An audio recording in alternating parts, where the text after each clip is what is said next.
आप देख रहे हैं आपका अपना सिटी चैनल।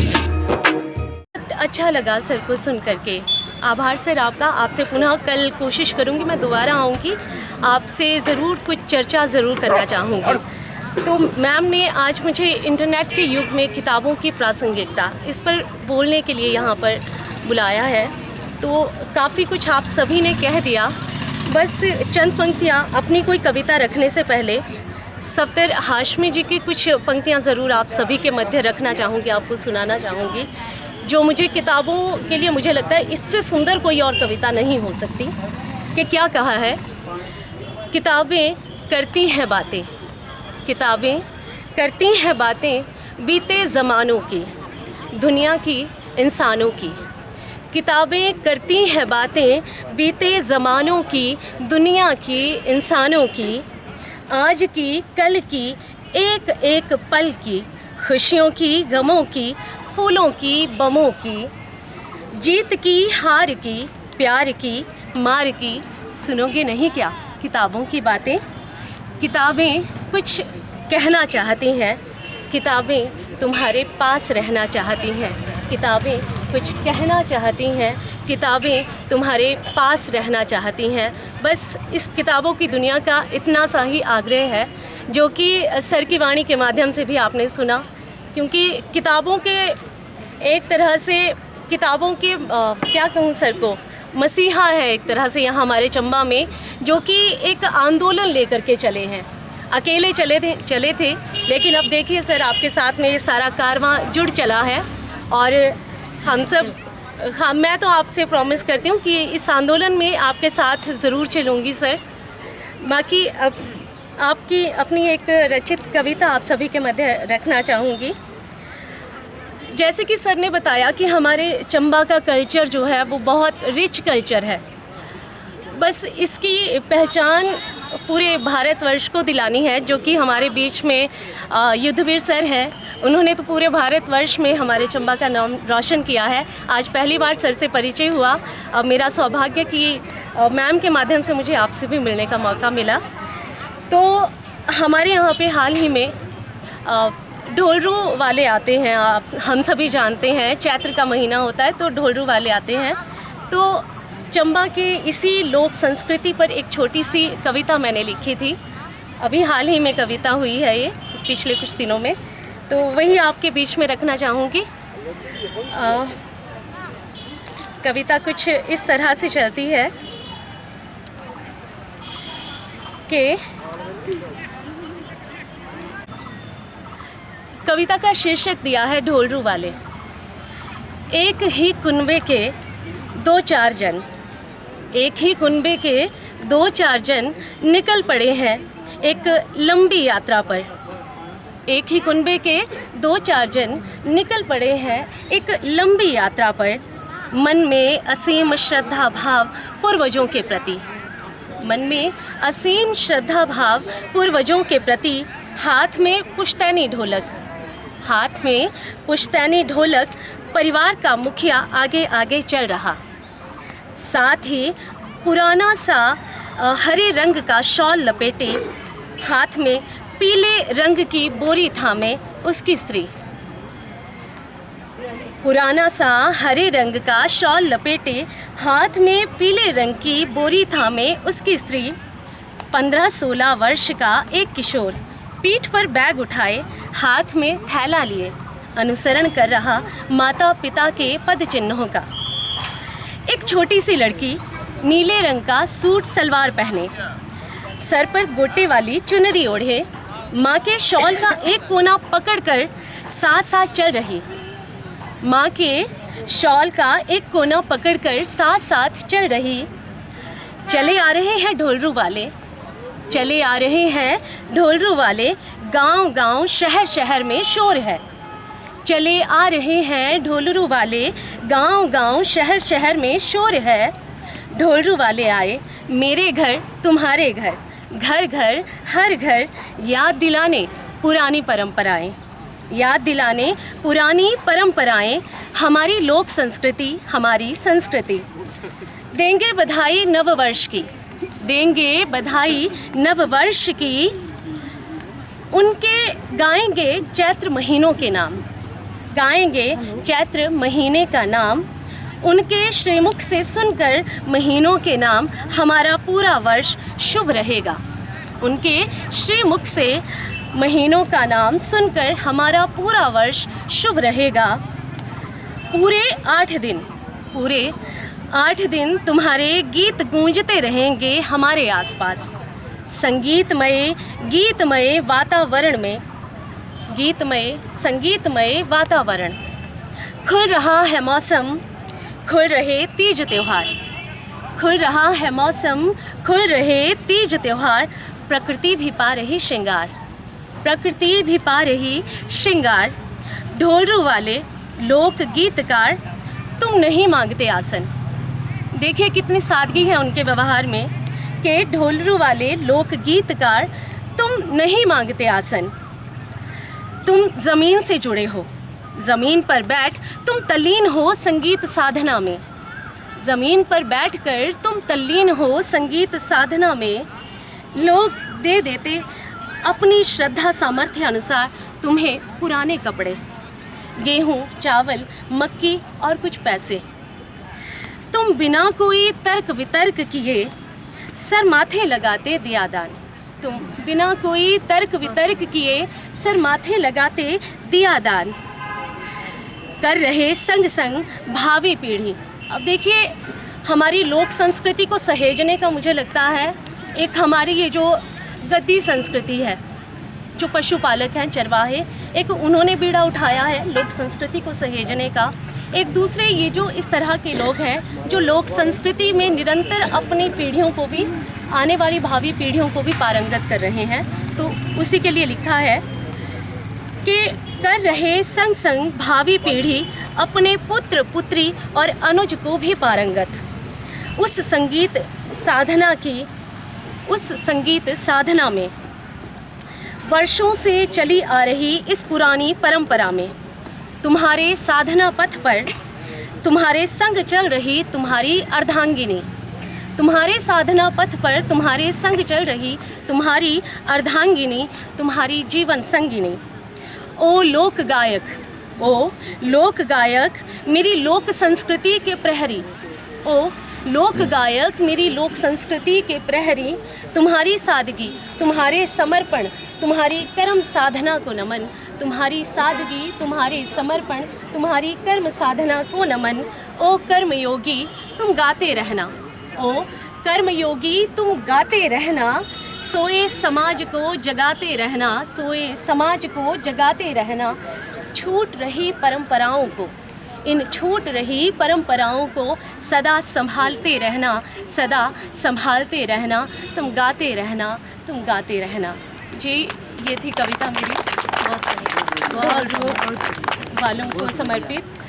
दरअसल मेरा जो जन्मभूमि है वो चंबा नहीं रही है, जन्मभूमि मेरी कुल्लू रही है, परंतु बचपन से ही चंबा की जो लोक संस्कृति थी वो आकर्षित करती थी मुझे। और सौभाग्य ये कि शादी यहाँ हुई तो यहाँ की लोक संस्कृति से परिचय हुआ। और ढोलरू वाले जब से यहाँ पे रह रही हूँ 2017 से, जब भी ढोलरू वाले आते थे तो इनसे बड़ी इंस्पायर्ड होती थी, बड़े अच्छे लगते थे मुझे। तो जो मन में एक इनके लिए था, इनकी समर्पण को लेकर के जो एक भावना मन में थी, वो इस कविता को लिखने के बाद, कहते हैं कि एक लेखक जब लिख देता है ना तो उस आंतरिक पीड़ा से मुक्त हो जाता है।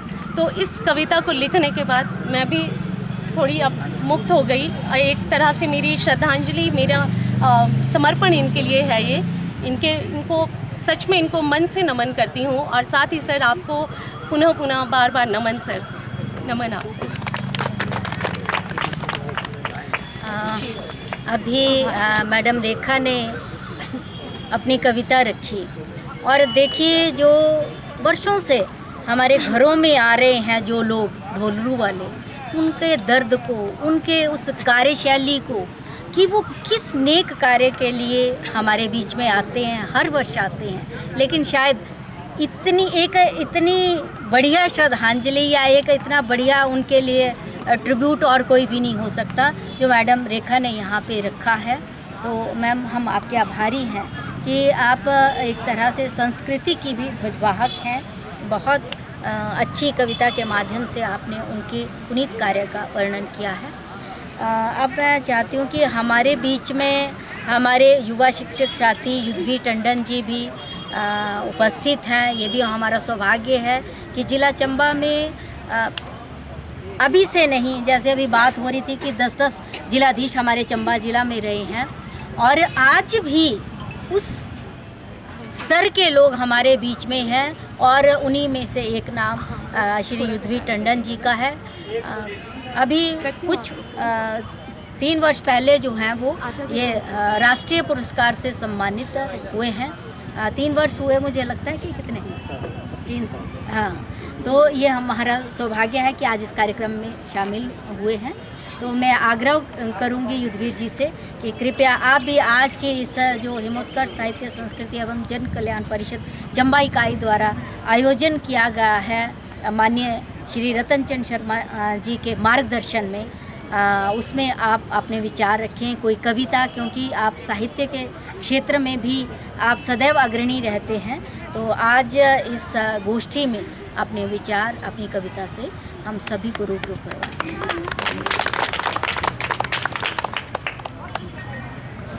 सबसे पहले तो इस सुंदर कार्यक्रम के आयोजन के लिए मैं दोनों को एक समान जो है वो अपनी ओर से उनका आभार व्यक्त करना चाहूँगा, चाहे वो हमारी हिमोत्कर्ष संस्था हो या फिर जन चेतना पर्यावरण चेतना केंद्र साहू की हम बात करें। इन दोनों संस्थाओं के सानिध्य में जो है वो हम एक बहुत ही बेहतरीन गोष्ठी का आज आयोजन कर पाए हैं और इसके साक्षी हम जो है बन पाए हैं।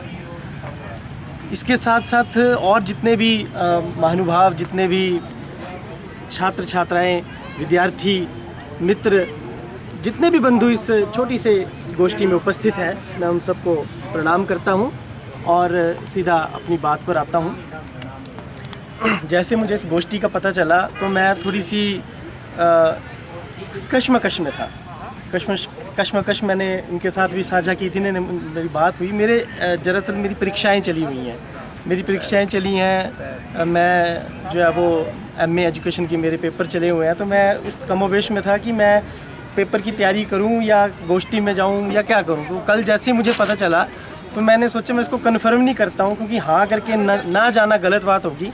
मैं परिस्थितियों को देख के और मैंने पूरी कोशिश की। जैसे ही पेपर ख़त्म हुआ तो मैं ऊपर पुस्तकालय में बैठा और 6 बजे तक मैंने पढ़ाई की और उसके बाद मुझे लगा थोड़ा सा दिमाग को आराम की ज़रूरत है, तो क्यों ना गोष्ठी में भी जाया जाए, थोड़ा सा आराम भी हो जाएगा और हम जो है वो कुछ क्रिएटिव भी कर लेंगे। आदरणीय रतन चंद जी ने और मैडम कविता बिजलवान जी ने जो बातें कहीं, उनको मैंने बड़े समय पहले अपनी कुछ 2 पंक्तियाँ लिखी थी, उनमें बयां करने का प्रयास किया था और मुझे लगता है वो पंक्तियाँ आपकी और मैम दोनों की बातों से जो है वो मेल खा जाएंगी। कुछ इस प्रकार से है कि ऐसा बना सकता नहीं हूँ खुद को, ऐसा बना सकता नहीं हूँ खुद को कि खुश रख सकूँ मैं सबको, ऐसा बना सकता नहीं हूँ खुद को कि खुश रख सकूँ मैं सबको। मैं तो फिर भी एक इंसान हूँ, मैं तो फिर भी एक इंसान हूँ, लोग तो बख्शते नहीं हैं रब को, लोग तो बख्शते नहीं हैं रब को। क्या तो जो कि मैडम कविता बिजलवान जी ने भी कहा कि लोगों की यदि बातों को सुनने आएंगे तो अगर हम ये सोचेंगे कि लोग क्या कहेंगे तो फिर लोग, ये हमारे लेवल की बात नहीं है, हमें सोच को रहने देना चाहिए। इसके बाद कुछ दृष्टांत मैं आपके सामने रखना चाहूँगा। सबसे पहला दृष्टांत जो है वो, मैं यदि पुस्तकों की बात चली है तो पूरे विश्व की सबसे प्राचीन पुस्तक यदि हमारे पास है भारत में, ये यूँ कहें कि विश्व की भी प्राचीन पुस्तक तो वो हमारे वेद हैं। तो वेदों से, ऋग्वेद से एक छोटा सा दृष्टांत मैं आपके सामने रखना चाहूँगा। दृष्टांत इस प्रकार से है कि कुछ बच्चे हैं या कुछ लोग हैं, वो कुएं के पास नहाने के लिए जाते हैं। अब जब वो कुएं के पास नहाने के लिए जाते हैं तो अपना अपना तरीका है उनका नहाने का। कुछ बच्चे क्या करते हैं, वो कुएं के पास जा कर के उसके किनारे पर बैठ कर के अपने पैरों से और हाथों से पानी को छू करके संतोष कर लेते हैं कि क्या बात है, बहुत हो गया, हम तो गंगा नहा ली। अब कुछ बच्चे ऐसे हैं जो कम गहराई तक जा कर के उसमें थोड़ा सा आनंद लेते हैं नहाने का। लेकिन उसके साथ साथ तीसरे स्तर के बच्चे कुछ इस प्रकार के होते हैं जो उसकी गहराई में जा कर के उस परम आनंद को, उस असीम आनंद को अनुभव करते हैं। वहाँ पर जा कर के उनको संतुष्टि प्राप्त होती है। अब यही स्थिति है हमारे साथ किताबों की। यदि हम व्हाट्सएप यूनिवर्सिटी के ज्ञान पर आधारित हैं, तो हम उन लोगों में शामिल हैं जो सिर्फ अपने पैरों से पानी को छू करके संतोष कर लेने में विश्वास रखते हैं।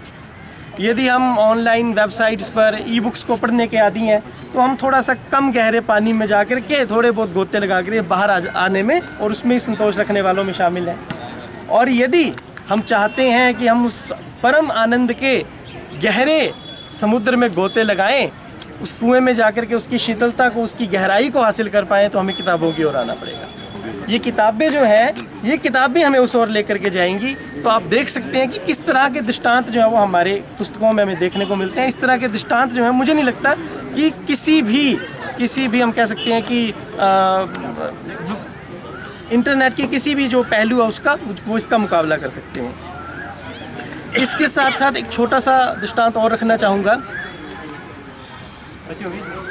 एक बच्चा होने के नाते या एक विद्यार्थी होने के नाते, विद्यार्थी भी हमारे बीच में हैं, हमारे पास 3 तरह के विकल्प रहते हैं।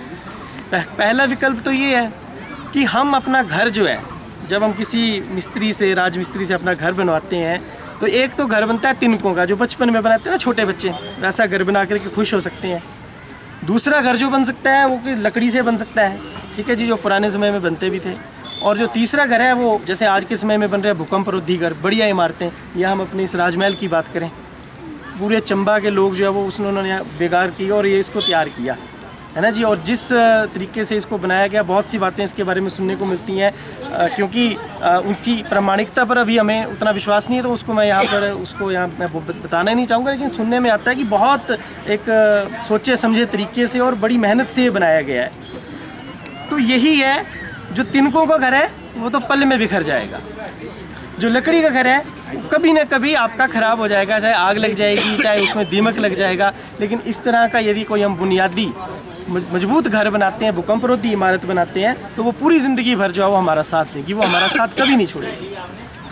फिर से यदि हम उसी व्हाट्सएप यूनिवर्सिटी से ज्ञान ले करके आगे बढ़ना चाहते हैं, तो वो तिनकों का घर है। आज हम कुछ और पढ़ेंगे, कल कुछ और पढ़ेंगे, और परसों हमें कुछ भी याद नहीं रहेगा। और इसके विपरीत यदि हम ऑनलाइन पढ़ने में विश्वास रखेंगे, सिर्फ फ़ोन पर, लैपटॉप पर, तो वो वही हिसाब आ गया। जिस दिन ये टेक्नोलॉजी ने साथ छोड़ा, एक दिन लाइट चली जाए तो हमें पता ही नहीं चलता है। जैसे मैं अपनी बात करूँ, फ़ोन ना हो तो कविताएं नहीं सुना पाते हैं। कई बार हमें बोलते हैं कविता सुनाओ, तो हमारे पास फ़ोन ना हो तो फिर हम बोलते हैं आज मेरा मन है मैं दूसरों को ही सुन लूँ, इसीलिए मैं आपको उनको जो है वो मौका दे देता हूँ, मैं बैठ जाता हूँ। क्योंकि खैर मेरे मन में ऐसा था भी कुछ, अदरवाइज़ मैं डायरी अपनी साथ में लाता, एक डायरी रखी है मैंने। तो उसके विपरीत यदि जो कह सकते हैं सबसे एक्लेक्टिव अप्रोच जो है, सबसे सही अप्रोच जो है वो ये है कि हम एक बढ़िया भूकंपरोधी इमारत बनाएं, किताबों के माध्यम से ज्ञान को जो है वो हासिल करें। किताबें आपको वहाँ लेकर के जा सकती हैं जहाँ शायद ही आप जा सकें। जैसा कि इन्होंने बताया कि यदि राहुल सांस्कृतायन जी की किताबों को हम पढ़ेंगे तो हम यहाँ बैठे बैठे वो सारे अनुभव प्राप्त कर लेंगे जो उन्होंने इतनी मेहनत करके, इतना श्रम करके जो है वो हासिल किए हैं। और एक किताब है सबसे ऊंचा पहाड़, तरुण गोयल जी की है, शायद मैं नाम अभी भूल रहा हूँ, सबसे ऊंचा पहाड़। उसमें उन्होंने अपनी हिमालय की यात्राओं का जिक्र किया, बहुत पतली सी किताब है। तो जब मैं उसको पढ़ रहा था, इस शैली में उन्होंने लिखा था उसको, मुझे लग रहा था मैं खुद हिमालय पे चढ़ रहा हूँ। वो जब बता रहे थे कि गद्दी के डेरे में मैं रुका और रात को बारिश लगी, पानी सारा अंदर आ गया, गद्दी ने बोला मैं तो बाहर नहीं जाऊँगा, मेरी तो भेड़ बकरी मेरी जान है, आपने जाना है तो जाओ। तो मुझे लग रहा था कि मैं वो गद्दी था या मैं वो व्यक्ति था, और मुझे लग रहा था मैं उस तंबू में जो है वो फंसा हुआ हूँ। तो वो एक अनुभव, जैसा कि मैम ने अभी कविता सुनाई, एकदम बिंब बन गया। हमें लगा कि ढोलू वाले आई तो नहीं गए, मैं आसपास देखने भी लग पड़ा। हमें वो भाव आ जाता है। ये भाव हमें सिर्फ साहित्य दे सकता है, और हमें बाकी चीज़ें जो है वो इस तरीके का भाव नहीं दे सकती। भाषा की खूबसूरती देखिए, छलके आंसू, जब दुख होता है तो आंसू छलकते हैं, लेकिन जब कोई ढोंग करता है तो वो छल के आंसू होते हैं। तो इस तरीके का जो एक बिंबात्मक, मैं कह सकता हूँ कि आनंद है, वो केवल भाषा में ही है। और एक छोटा सा उदाहरण मैं आदरणीय रतन जी के जीवन से और आदरणीय पुरी जी के जीवन पर देना चाहूँगा। इनके मुंह से हमें हमेशा ज्ञान की बातें क्यों सुनने को मिलती हैं? क्यों हमें ऐसा लगता है कि इनकी बातों को सुनता रहें? मैम ने भी बोला कि मैं चाहूँगी कि 2-3 मिनट और आपसे बात करके जाऊँ। ऐसा क्या विशेष है इनमें? एक बार ऐसा ही कुछ हुआ, एक आदमी ने मन में सोचा, मान लीजिए मैंने मन में सोचा, यार समुद्र इतना बड़ा है, इतना विशाल है, इतना ज्ञान उसके पास है, जैसे हमारे बड़े बड़े अधिकारी हैं, कितना ज्ञान है उनके पास, जितनी किताबें उन्होंने पढ़ी उतनी तो शायद हम नहीं भी पढ़ेंगे, लेकिन वो एक अलग तरह का ज्ञान है। अब वो ज्ञान रख करके एक अलग तरह का ज्ञान है। लेकिन जो व्यक्ति व्यवहारिक रूप से जीवन से जुड़ा हुआ है वो एक नदी के समान है, और नदी का जल हमेशा मीठा होता है और समुद्र का जल हमेशा खारा होता है। मीठा क्यों होता है? क्योंकि वो अपने पास कुछ नहीं रखती है। इनका जो अनुभव जडेरा में रहा, इन्होंने सीधा जा करके उत्तराखंड में दे दिया। पूरे जीवन का जो अनुभव था कम से कम समय में इन्होंने हम सबको बांट दिया। इनके पास अपना कुछ नहीं है, जो भी है वो समाज को समर्पित है। ये सामाजिक पूंजियाँ, सामाजिक धरोहर हैं, और ये हमें संदेश देते हैं कि ये जो मिठास इनकी वाणी में है, ये जो आकर्षण, ये जो सम्मोहन इनकी वाणी में है, इसका कारण क्या है? इसका कारण ये है कि ये अपने पास कुछ नहीं रखते, ये सारा कुछ देने में विश्वास रखते हैं। और जो व्यक्ति सब कुछ अपने पास रखने में विश्वास रखेगा, जैसे मान लीजिए मेरी 2 ही जेब में है छोटी छोटी, यदि मैं इनको भरता ही जाऊँगा तो मैं ऊपर कॉलेज तक पहुँचते पहुँचते जेब फटने की कगार पे आ जाएगी। लेकिन यदि मैं इस जेब से किसी से अच्छा लूँ और फिर देता भी चलूँ, लेता चलूँ, तो ना तो बोझ पड़ेगा, ना जेब फटेगी, और जीवन भी जो है वो सफल हो जाएगा। किताब में हर किसी के ऊपर नहीं लिखी जाती। किताब लिखे जाने के लिए वैसे शख्सियत होना भी ज़रूरी है।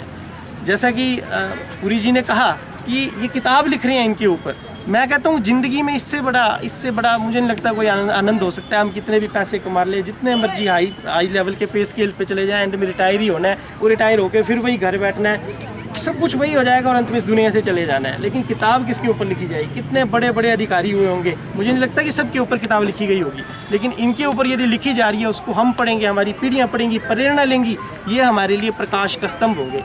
ऐसा स्तंभ होंगे जो कैसे स्तंभ होंगे? तारे की तरह, चांद की तरह नहीं होंगे जो सूर्य के रोशनी से चमकेगा। ये स्वयं प्रकाशमान है, अपनी रोशनी से खुद ये चमकेंगे। आजकल बच्चे क्या कर रहे हैं? पढ़ते हैं, लिखते हैं और फिर दूसरे देश की ओर रास्ता कर लेते हैं।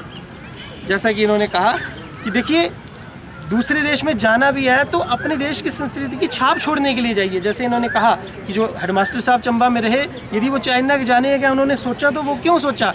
शांति निकेतन की स्थापना करने के लिए। तो आज की स्थिति ऐसी है, 2 पंक्तियां कहना चाहूँगा कि पढ़ लिख कर काबिल होकर बच्चे चले विदेश, पढ़ लिख कर काबिल होकर बच्चे चले विदेश, भारत माता पूछ रही बेटे पैकेज बड़ा या देश, भारत माता पूछ रही बेटे पैकेज बड़ा या देश। तो आज की स्थिति में ऐसी आ गई कि पैकेज बड़ा है और देश छोटा है। तो हम देश को भी सोचना पड़ेगा इसके लिए कि ऐसी क्या कमी है मुझ में। देश को भी सोचना पड़ेगा, देश के लोगों को भी सोचना पड़ेगा, और उस बच्चे को तो सोचना ही पड़ेगा कि माँ कितनी भी उसमें कोई भी कमी क्यों ना हो, माँ तो माँ है। तो इस तरीके के विचारों पर हमें सोचना पड़ेगा, क्योंकि जब चिंतन की बात आती है तो वहाँ कन्वर्जेंट थिंकिंग ही नहीं होती है, डाइवर्जेंट भी होती है। देश को भी सोचना पड़ेगा, देश को भी ऐसी अपॉर्चुनिटीज़ तैयार करनी पड़ेंगी। मैं अभी जब अपने अध्ययन में पढ़ रहा था तो मैं देख रहा हूँ कि कोठारी कमीशन ने 1964-66 में कहा था कि देश के उन महान वैज्ञानिकों को, उन महान साहित्यकारों को, उन महान एकेडमिशियंस को वापस बुलाया जाए जो विदेशों में काम कर रहे हैं। आज तक ये नहीं हो पाया, उल्टा हो रहा है, देश के महान वैज्ञानिक बाहर जा रहे हैं। तो देश को भी सोचना पड़ेगा और हमको भी सोचना पड़ेगा कि हम किस दिशा में आगे बढ़ रहे हैं। इसके साथ एक छोटा सा शेर रखना चाहूँगा, अपना स्वरचित शेर है मेरा, कि शोर मचाकर आग लगाने वालों को जानते हैं हम, कि शोर मचाकर आग लगाने वालों को जानते हैं हम, ज़ख्म पर नमक छिड़कने वालों को जानते हैं हम, और नरम लहजा है अपना हमें शोरो गुल पसंद नहीं, नरम लहजा है अपना हमें शोरो गुल पसंद नहीं, खामोशी से आग बुझाने की कला जानते हैं हम, खामोशी से आग बुझाने की कला जानते हैं। तो इसी के साथ मैं अपनी वाणी को विराम देता हूँ। मुझे लगता है कविताओं का जो मेरा कोटा था वो मैंने ख़त्म कर दिया है। तो बहुत बहुत धन्यवाद। बहुत ही सुंदर युद्धवीर जी ने जो अपनी बात रखी है वो प्रसंगों को जोड़ते हुए और उसको इस आज की गोष्ठी में जो है वो प्रासंगिक बनाया है। और जो इन्होंने बात की है कि किस तरह से आज की युवा पीढ़ी, मैं तो बोलती हूँ विदेश जाओ लेकिन वहाँ से फिर वापस आओ, ये नहीं कि वहीं के होकर के रह गए।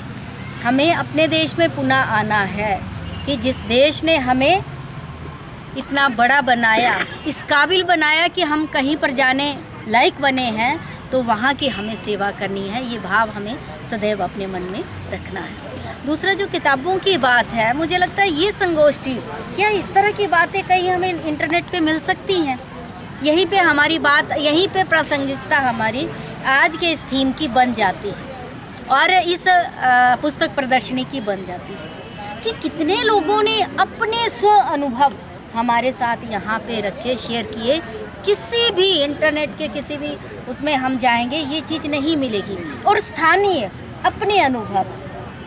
इसलिए जो एक बना बनाया पका पकाया खाना है वो हमें कुछ देर तक तो इंटरनेट में मिल सकता है, लेकिन ये वाली चीज़ें नहीं मिल सकती। ये ढोलरू की कहानी ये हमें वहाँ पे नहीं मिल सकती, जडेरा के प्रयास ये हमें नहीं मिल सकते, जो बच्चियों ने अपनी स्वरचित कविताएं लिखी हैं वो सारी चीज़ें जो हैं वो नहीं हो सकती।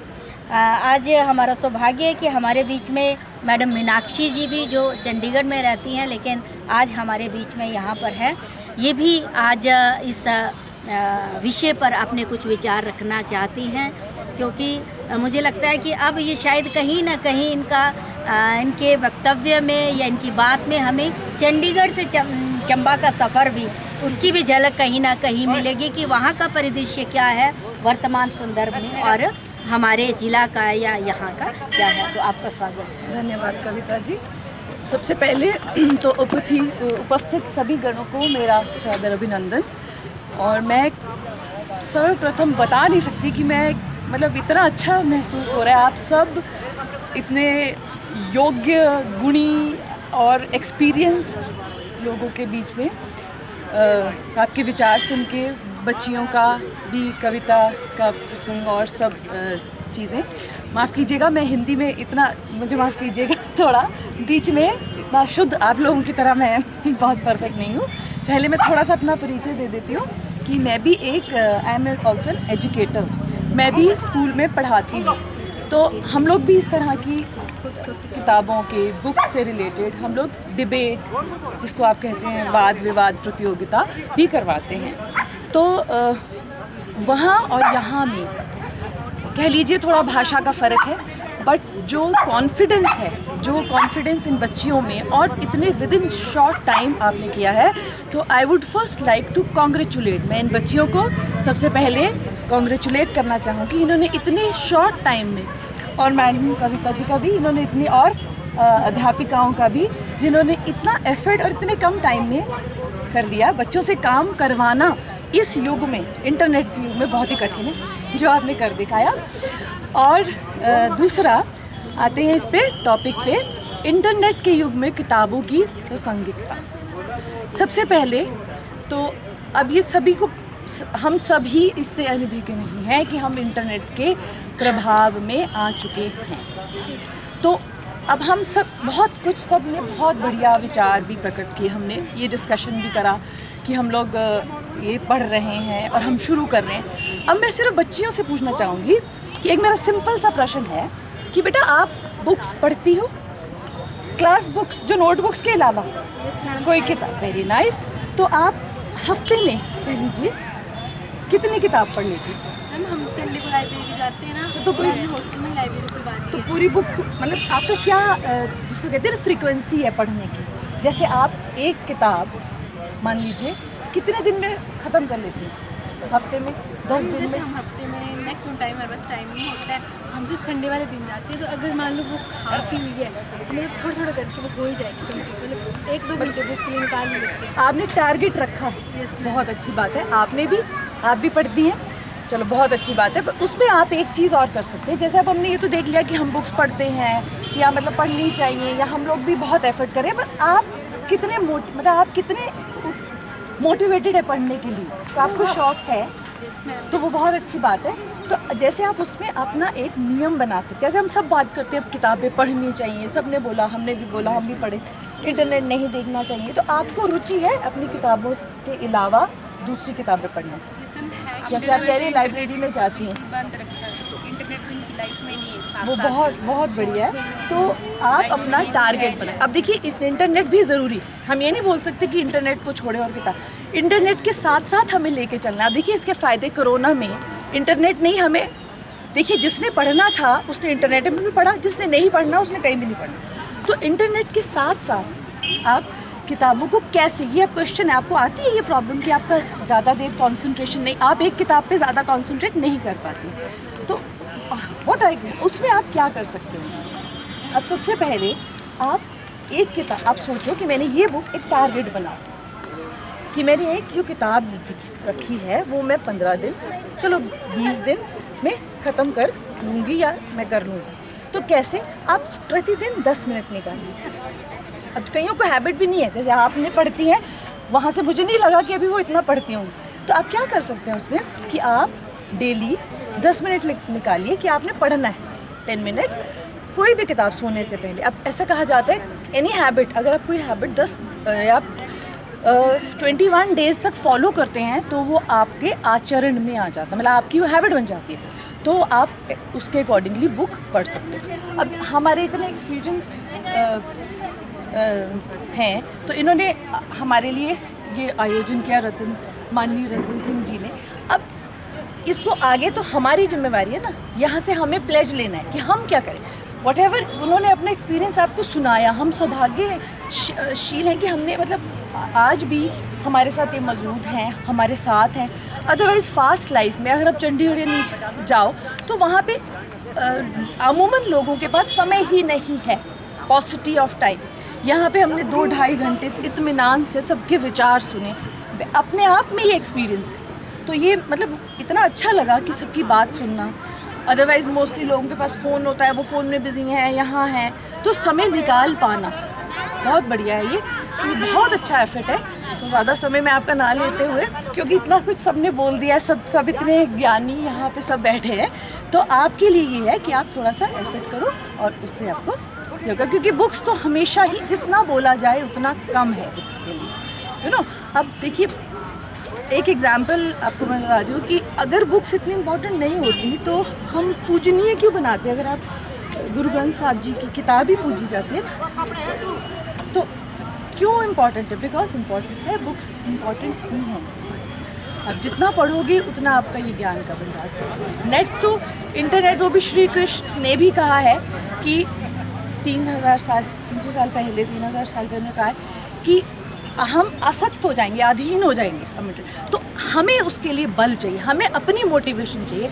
हम सब इस टाइम आज यहाँ प्लेज लें। इवन मैं भी इतना किताब नहीं पढ़ पाती क्योंकि वो इस समय की पॉजिटिव, बट हम ऐसे छोटे छोटे जो जागृत करने वाले जो जितने भी आयोजन किए जाते हैं उसके माध्यम से हमें एक प्लेज लेना चाहिए मैं कि हम अपने आप तो मोटिवेट हों, अपने साथ 5 फ्रेंड्स को भी मोटिवेट करें कि आप बुक्स गिफ्ट कीजिए। जब भी अपने किसी को बर्थडे गिफ्ट देना है, बुक्स दीजिए, प्लांट्स दीजिए, पौधे दीजिए, वो इनका सपना है, वो हम सब के लिए इम्पोर्टेंट है। आज भी हम कितने मुझे एक हफ्ता हुआ यहाँ पे आए हुए, इतनी अच्छी हवा, इतना अच्छा ताज़ा वातावरण है। हम इसके लिए हम इंडिविजुअल स्तर पे कंट्रीब्यूट करें, जैसे जैसे ये हमारे मोटिवेशन के लिए सब हम बड़े सच में सौभाग्यशाली किया। और इतना एफर्ट बड़ी जगहों में नहीं होता जितना यहाँ पे सब एक्सपीरियंस्ड लोग हमें मदद करने के लिए। तो मेरा सौभाग्य था कि मैं आप सबके बीच सम्मिलित हुई। धन्यवाद मैम, बहुत ही अच्छा आपने अनुभव और अपना वक्तव्य यहाँ हम सभी के सामने रखा। मुझे लगता है कि जो संगोष्ठी का मकसद था वो काफ़ी हद तक हम उस उद्देश्य की पूर्ति में सफल होते दिख रहे हैं, क्योंकि सभी अपने विचार जो हैं वो किसी न किसी, चाहे वो कविता के माध्यम से या फिर अपनी वक्तव्य के माध्यम से यहाँ पे रख रहे हैं। जो इंटरनेट की बात की, तो मैं इंटरनेट के संदर्भ में कहना चाहती हूँ कि इंटरनेट ने हमें बहुत सारी चीज़ें दी भी हैं, बहुत सारा ज्ञान भी दिया है, लेकिन जहाँ पर हम सामाजिकता की बात करते हैं उससे हम जो है वो लैग कर रहे हैं वहाँ पे। मैं अपने बेटे का उदाहरण आपके साथ शेयर करना चाह रही हूँ कि वो +1 में हुआ है, तो वो कह रहा है कि मुझे ऐसे स्कूल में दाखिल करवा दीजिए कि जहाँ पे मुझे स्कूल में नहीं जाना पड़े, मैं घर में ही पढ़ूँगा।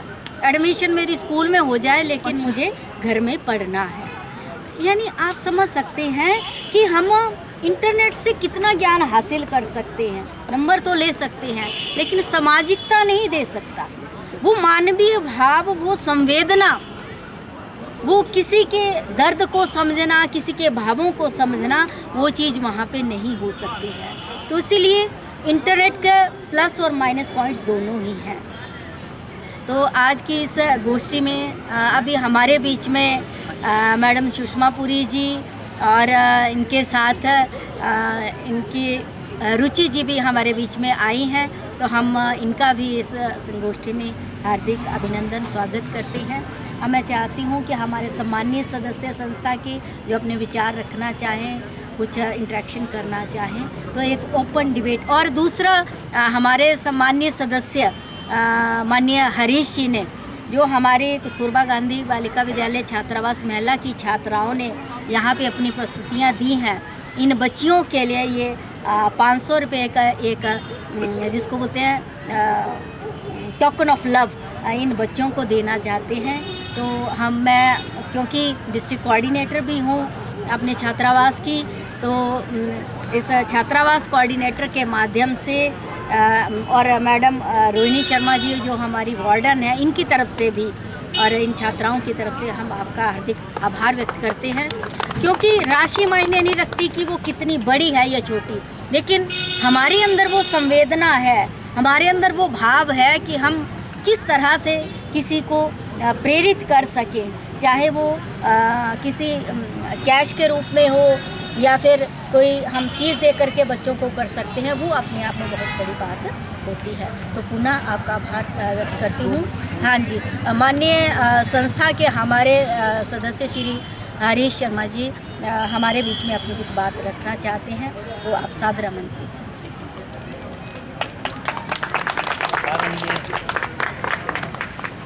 रतन शर्मा जी, इनके साथ तो बड़ा हमारा पुराना संबंध रहा है।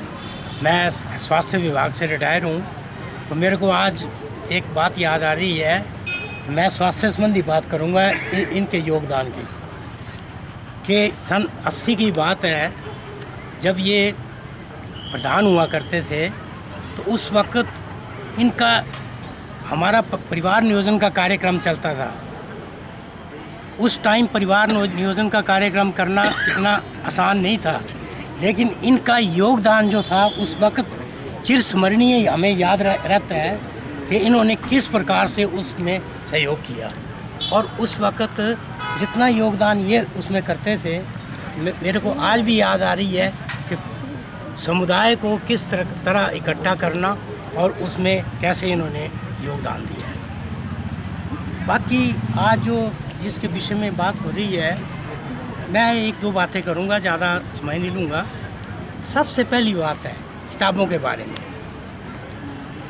आज हम रामायण की बात करते हैं, आज हम महाभारत की बात करते हैं, आज हम गीता की बात करते हैं, आज हम वेदों की बात करते हैं, आज हम कितने धार्मिक ग्रंथों की बात करते हैं, चाहे वो हिंदुओं के हैं, चाहे मुसलमानों के हैं, चाहे सिखों के हैं, चाहे किसी भी ईसाइयों के या पारसियों के हैं। जिसके भी ग्रंथ बने हैं वो किसने लिखे हैं, उसमें लिखने में जिन्होंने योगदान किया है, महाभारत को लिखने में वेद व्यास जी ने योगदान दिया, वाल्मीकि जी ने रामायण में योगदान दिया, इसी प्रकार गुरु ग्रंथ साहब में किसने योगदान दिया। कहने का तात्पर्य ये है कि ये जो ग्रंथ लिखे हैं उनके अनुसार ही आज हम उनके ऊपर अनुसरण कर रहे हैं। तो किताबों की मान्यता को, किताबों की महत्ता को हमें जानना है। अगर हम ये चीज़ नहीं करेंगे तो हम आज भी कुछ नहीं कर सकते। तो कहने का मतलब है उस वक्त किताब लिखने का एक पक्षियों के पंखों के साथ लिखा जाता था, और जो ये आपका भोजपत्र होते हैं उसके ऊपर सबसे पहले किताब को लिखा जाता है। तो हमें इन चीज़ों को याद रखने का उसका महत्व क्या है। दूसरी बात ये है कि मैं स्वास्थ्य से संबंधी बात करूँगा। अगर हम लोग मानसिक तनाव की तरफ बढ़ रहे हैं, स्ट्रेस, स्ट्रेन, एंजाइटी, इसकी तरफ और है, लेकिन हमने किताबें पढ़ना छोड़ दी है। सबसे पहला पॉइंट ये है कि अपनी एक आदत डालिए। रात को जब सोते हैं तो सोने के समय कम से कम 15-20 मिनट अगर किताब को, किसी कहानी को या किसी किताब को आप पढ़ेंगे तो आपको अपने आप ही नींद आ जाएगी। नींद की गोलियां खाने की कोई ज़रूरत नहीं। तो इस विषय पे मैंने थोड़ा सा टाइम लिया। कहने का तात्पर्य ये है कि आज जो शर्मा जी इसके ऊपर जो योगदान दे रहे हैं, इसको हमें याद रखना है और इनके साथ मिलके काम करना है और इसमें हमें अनुसरण करके आगे इसको बढ़ाना है। मैं आज इस हिम्मतकर संस्था की ओर से जो आज योगदान रखा, इनका भी धन्यवाद करता हूँ। आदरणीय पुलिस जी का, मांडा जी, ललित जी और मेरे जो साथी हैं इनका, बाकी जो यहाँ पे सुनने यज्ञ टंडन जी के जो हमारे महान चंबा के, इनका विद्वान जी, सबका धन्यवाद करता हूँ। इन्होंने स्माइल किया। धन्यवाद।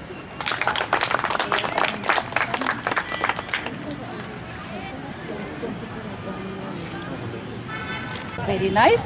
तो आप हफ्ते में कह लीजिए कितनी किताब पढ़ लेती? मैम हम संडे को लाइब्रेरी जाते हैं ना, तो कोई हॉस्टल में लाइब्रेरी खुलवाती तो है। पूरी बुक, मतलब आपका क्या जिसको कहते हैं फ्रीक्वेंसी है पढ़ने की? जैसे आप एक किताब मान लीजिए कितने दिन में ख़त्म कर लेती हैं? हफ्ते में, 10 दिन जैसे में? हम हफ्ते में मैक्सिमम टाइम हमारे पास टाइम नहीं होता है, हम सिर्फ संडे वाले दिन जाते हैं। तो अगर मान लो बुक हाफ ही हुई है तो मतलब थोड़ा थोड़ा करके वो हो ही जाएगी कंप्लीट, मतलब 1-2 घंटे बुक के लिए निकाल ही लेते हैं। आपने टारगेट रखा है, Yes, बहुत अच्छी बात है। आप भी पढ़ती हैं, चलो बहुत अच्छी बात है। पर उसमें आप एक चीज़ और कर सकते हैं। जैसे अब हमने ये तो देख लिया कि हम बुक्स पढ़ते हैं या मतलब पढ़नी चाहिए या हम लोग भी बहुत एफर्ट करें, पर आप कितने आप कितने मोटिवेटेड है पढ़ने के लिए? तो आपको शौक है, तो वो बहुत अच्छी बात है। तो जैसे आप उसमें अपना एक नियम बना सकते हैं। जैसे हम सब बात करते हैं अब किताबें पढ़नी चाहिए, सब ने बोला, हमने भी बोला, हम भी पढ़े, इंटरनेट नहीं देखना चाहिए। तो आपको रुचि है अपनी किताबों के अलावा दूसरी किताबें पढ़ना? जैसे आप कह रही हैं लाइब्रेरी में जाती हैं, बंद रखा है, इंटरनेट तो इनकी लाइफ में नहीं है, वो बहुत बढ़िया है। तो आप अपना टारगेट बनाएं। अब देखिए इंटरनेट भी ज़रूरी है, हम ये नहीं बोल सकते कि इंटरनेट को छोड़े और किताब। इंटरनेट के साथ साथ हमें लेके चलना है। अब देखिए इसके फ़ायदे, कोरोना में इंटरनेट नहीं हमें, देखिए जिसने पढ़ना था उसने इंटरनेट में भी पढ़ा, जिसने नहीं पढ़ना उसने कहीं भी नहीं पढ़ना। तो इंटरनेट के साथ साथ आप किताबों को कैसे, ये अब क्वेश्चन है, आपको आती है ये प्रॉब्लम कि आपका ज़्यादा देर कंसंट्रेशन नहीं, आप एक किताब पे ज़्यादा कंसंट्रेट नहीं कर पाती, तो उसमें आप क्या कर सकते हो?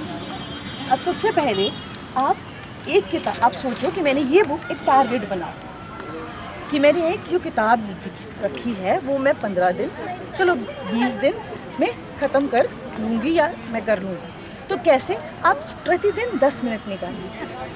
अब कईयों को हैबिट भी नहीं है, जैसे आपने पढ़ती हैं, वहाँ से मुझे नहीं लगा कि अभी वो इतना पढ़ती होंगी। तो आप क्या कर सकते हैं उसमें कि आप डेली 10 मिनट निकालिए कि आपने पढ़ना है, 10 मिनट्स, कोई भी किताब सोने से पहले। अब ऐसा कहा जाता है एनी हैबिट, अगर आप कोई हैबिट 10 या 21 डेज़ तक फॉलो करते हैं तो वो आपके आचरण में आ जाता है, मतलब आपकी वो हैबिट बन जाती है, तो आप उसके अकॉर्डिंगली बुक पढ़ सकते हो। अब हमारे इतने एक्सपीरियंस्ड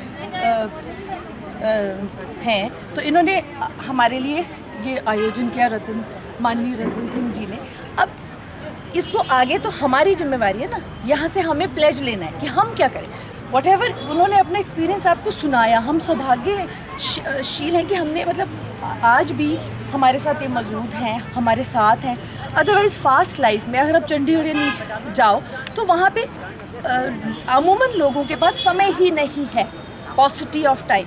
यहाँ पे हमने 2-2.5 घंटे इत्मीनान से सबके विचार सुने, अपने आप में ये एक्सपीरियंस है। तो ये मतलब इतना अच्छा लगा कि सबकी बात सुनना। अदरवाइज़ मोस्टली लोगों के पास फ़ोन होता है, वो फ़ोन में बिज़ी हैं, यहाँ हैं, तो समय निकाल पाना बहुत बढ़िया है ये, तो ये बहुत अच्छा एफर्ट है। सो ज़्यादा समय में आपका ना लेते हुए, क्योंकि इतना कुछ सबने बोल दिया, सब इतने ज्ञानी यहाँ पे सब बैठे हैं, तो आपके लिए ये है कि आप थोड़ा सा एफर्ट करो और उससे आपको होगा। क्योंकि बुक्स तो हमेशा ही जितना बोला जाए उतना कम है बुक्स के लिए, यू नो। अब देखिए एक एग्जांपल आपको मैं बता दूँ कि अगर बुक्स इतनी इम्पोर्टेंट नहीं होती तो हम पूजनीय क्यों बनाते? अगर आप गुरु ग्रंथ साहब जी की किताब ही पूजी जाती है ना, तो क्यों इम्पोर्टेंट है? बिकॉज इम्पोर्टेंट है, बुक्स इम्पोर्टेंट ही हैं। आप जितना पढ़ोगे उतना आपका ये ज्ञान का भंडार है। नेट तो इंटरनेट, वो भी श्री कृष्ण ने भी कहा है कि 3,000 साल 300 साल पहले 3,000 साल पहले कहा है कि हम आसक्त हो जाएंगे, अधीन हो जाएंगे हम। तो हमें उसके लिए बल चाहिए, हमें अपनी मोटिवेशन चाहिए। हम सब इस टाइम आज यहाँ प्लेज लें। इवन मैं भी इतना किताब नहीं पढ़ पाती क्योंकि वो इस समय की पॉजिटिव, बट हम ऐसे ऐसे छोटे छोटे जो जागृत करने वाले जो जितने भी आयोजन किए जाते हैं उसके माध्यम से हमें एक प्लेज लेना चाहिए मैं कि हम अपने आप तो मोटिवेट हों, अपने साथ 5 फ्रेंड्स को भी मोटिवेट करें कि आप बुक्स गिफ्ट कीजिए। जब भी अपने किसी को बर्थडे गिफ्ट देना है, बुक्स दीजिए, प्लांट्स दीजिए, पौधे दीजिए, वो इनका सपना है, वो हम सब के लिए इम्पोर्टेंट है। आज भी हम कितने मुझे एक हफ्ता हुआ यहाँ पे आए हुए, इतनी अच्छी हवा, इतना अच्छा ताज़ा वातावरण है। हम इसके लिए हम इंडिविजुअल स्तर पे कंट्रीब्यूट करें। जैसे जैसे ये हमारे मोटिवेशन के लिए सब हम बड़े सच में सौभाग्यशाली किया। और इतना एफर्ट बड़ी जगहों में नहीं होता जितना यहाँ पे सब एक्सपीरियंस्ड लोग हमें मदद करने के लिए। तो मेरा सौभाग्य था कि मैं आप सबके बीच सम्मिलित हुई। धन्यवाद मैम, बहुत ही अच्छा आपने अनुभव और अपना वक्तव्य यहाँ हम सभी के सामने रखा। मुझे लगता है कि जो संगोष्ठी का मकसद था वो काफ़ी हद तक हम उस उद्देश्य की पूर्ति में सफल होते दिख रहे हैं, क्योंकि सभी अपने विचार जो हैं वो किसी न किसी, चाहे वो कविता के माध्यम से या फिर अपने वक्तव्य के माध्यम से यहाँ पे रख रहे हैं। जो इंटरनेट की बात की, तो मैं इंटरनेट के संदर्भ में कहना चाहती हूँ कि इंटरनेट ने हमें बहुत सारी चीज़ें दी भी हैं, बहुत सारा ज्ञान भी दिया है, लेकिन जहाँ पर हम सामाजिकता की बात करते हैं उससे हम जो है वो लैग कर रहे हैं वहाँ पे। मैं अपने बेटे का उदाहरण आपके साथ शेयर करना चाह रही हूँ कि वो +1 में हुआ है, तो वो कह रहा है कि मुझे ऐसे स्कूल में दाखिल करवा दीजिए कि जहाँ पे मुझे स्कूल में नहीं जाना पड़े, मैं घर में ही पढ़ूँगा। एडमिशन मेरी स्कूल में हो जाए लेकिन मुझे घर में पढ़ना है। यानी आप समझ सकते हैं कि हम इंटरनेट से कितना ज्ञान हासिल कर सकते हैं। नंबर तो ले सकते हैं लेकिन सामाजिकता नहीं दे सकता। वो मानवीय भाव, वो संवेदना, वो किसी के दर्द को समझना, किसी के भावों को समझना, वो चीज़ वहाँ पे नहीं हो सकती है। तो इसीलिए इंटरनेट के प्लस और माइनस पॉइंट्स दोनों ही हैं।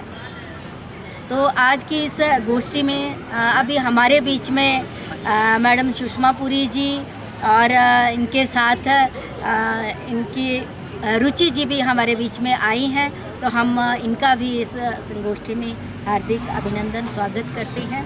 और मैं चाहती हूँ कि हमारे सम्मानीय सदस्य संस्था के जो अपने विचार रखना चाहें, कुछ इंटरेक्शन करना चाहें, तो एक ओपन डिबेट। और दूसरा हमारे सम्मानीय सदस्य माननीय हरीश जी ने, जो हमारे कस्तूरबा गांधी बालिका विद्यालय छात्रावास महिला की छात्राओं ने यहाँ पे अपनी प्रस्तुतियाँ दी हैं, इन बच्चियों के लिए ये 500 रुपये का एक जिसको बोलते हैं टोकन ऑफ लव इन बच्चों को देना चाहते हैं।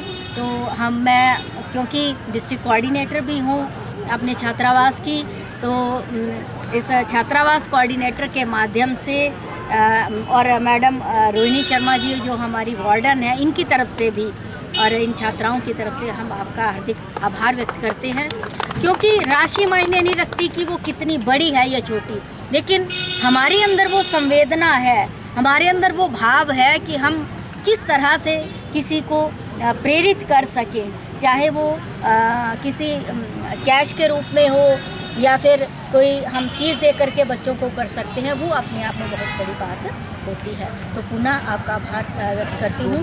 हाँ जी, माननीय संस्था के हमारे सदस्य श्री हरीश शर्मा जी हमारे बीच में अपनी कुछ बात रखना चाहते हैं, तो आप सादर आमंत्रित हैं।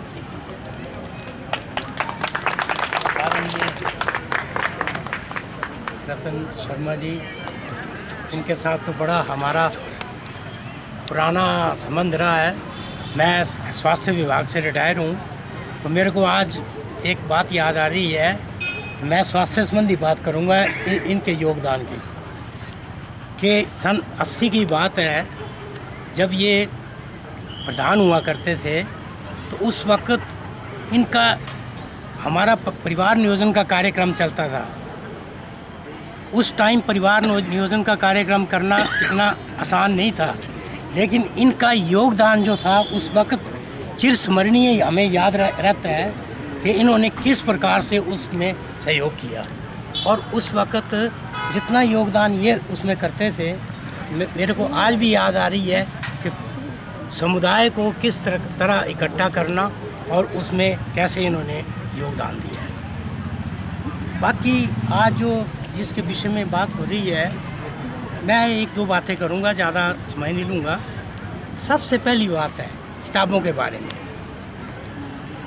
आज हम रामायण की बात करते हैं, आज हम महाभारत की बात करते हैं, आज हम गीता की बात करते हैं, आज हम वेदों की बात करते हैं, आज हम कितने धार्मिक ग्रंथों की बात करते हैं, चाहे वो हिंदुओं के हैं, चाहे मुसलमानों के हैं, चाहे सिखों के हैं, चाहे किसी भी ईसाइयों के हैं, पारसियों के हैं। जिसके भी ग्रंथ बने हैं वो किसने लिखे हैं, उसमें लिखने में जिन्होंने योगदान किया है।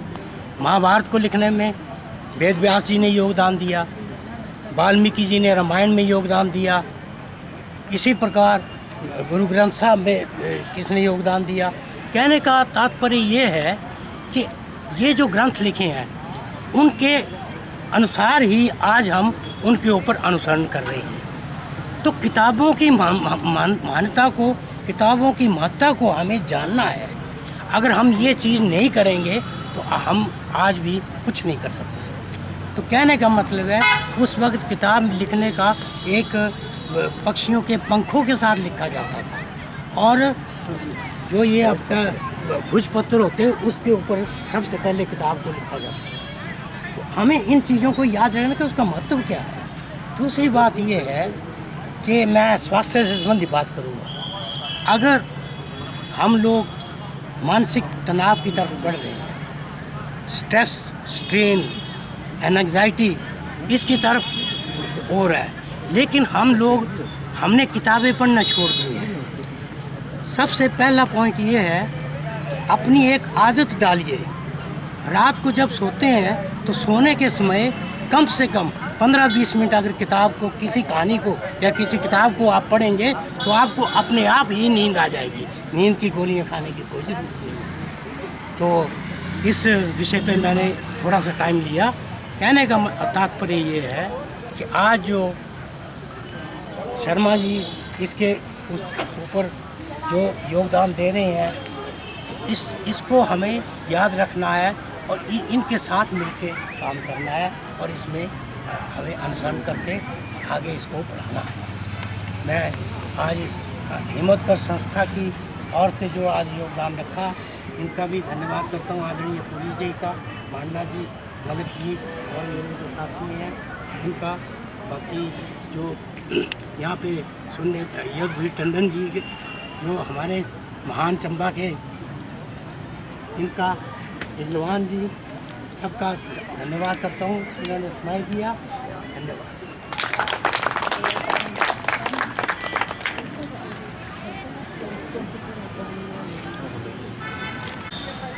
साथियों, कार्यक्रम के हम अंतिम चरण में हैं। बहुत एक जिसको कहते हैं कि बढ़िया प्रयास था, जिसको बोलते हैं लाइव डायलॉग और एक मन से निकले हुए उद्गार सभी ने अपने अपने विचारों को हम सभी के साथ यहाँ पे साझा किया। इस तरह की संगोष्ठियाँ मुझे लगता है कि समय समय पर होनी चाहिए। हम हमारे चंबा जिला की शान माननीय श्री रतन चंद शर्मा जी के हृदय से आभारी हैं।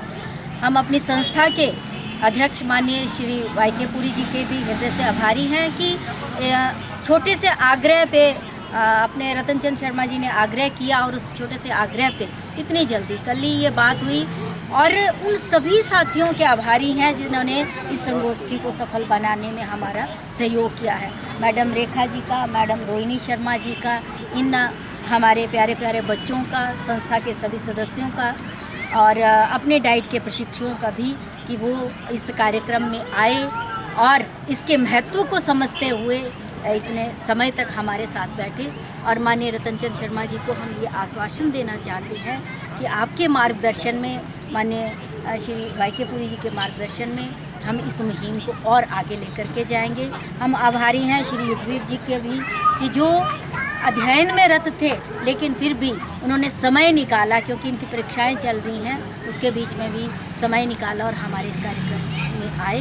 तो आप सभी का और हमारे मीडिया बंधुओं का भी हम हृदय से आभार व्यक्त करते हैं कि हमारी आवाज़ को जन जन तक पहुंचाने में, क्योंकि मीडिया एक सशक्त माध्यम है। तो आप सभी का धन्यवाद। Thank you.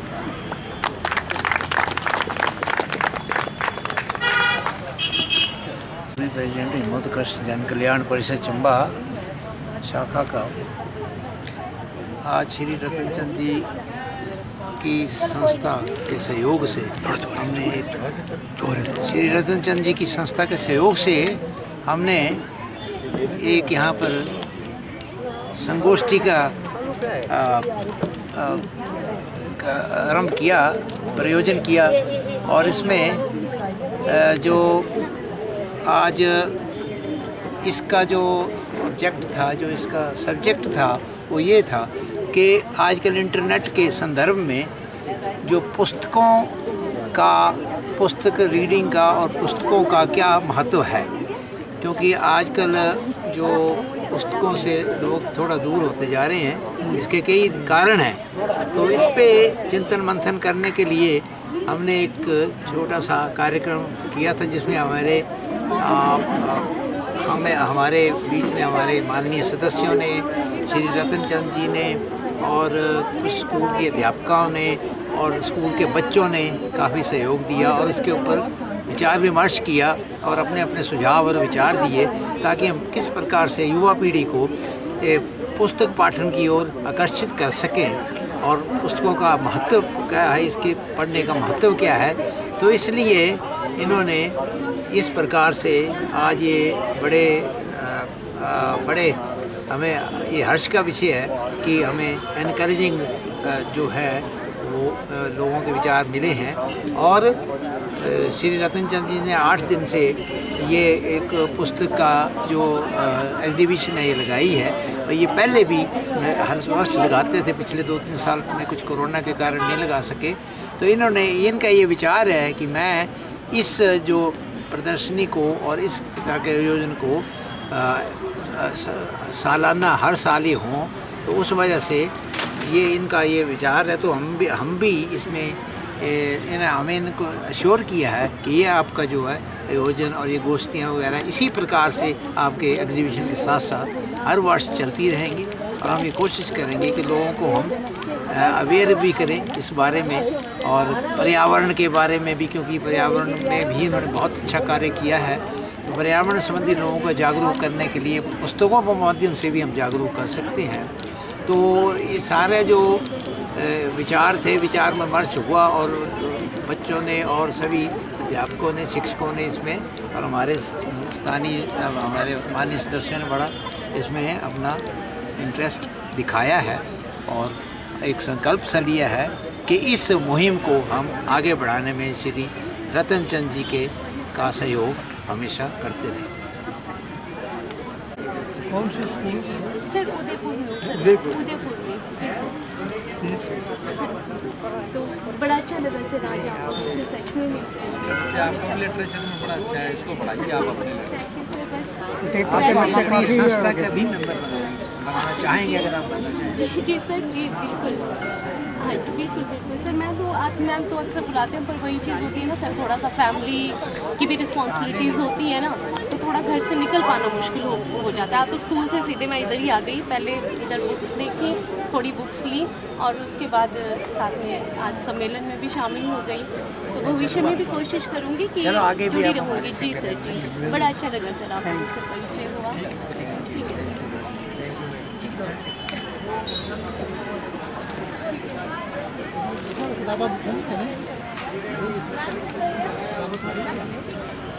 ठीक है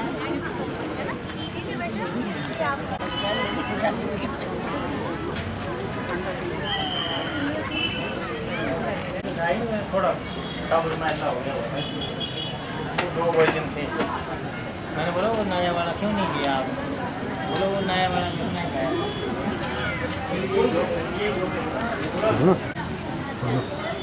वो ये जो कांवड़ रतन ने जो ये शुरुआत की है किताबों के जरिए जो उसमें एक संतुष्टि मिलती है, जो कि इतना बढ़िया मतलब जो आदमी अगर सही ढंग से अगर किताब को 10-15 मिनट भी अगर जो किताब को स्टडी करता आदमी ना, तो दिमाग को बहुत अच्छी मतलब जो भी एक एक्सरसाइज होती है दिमाग की, और आदमी को संतुष्टि भी बहुत होती है।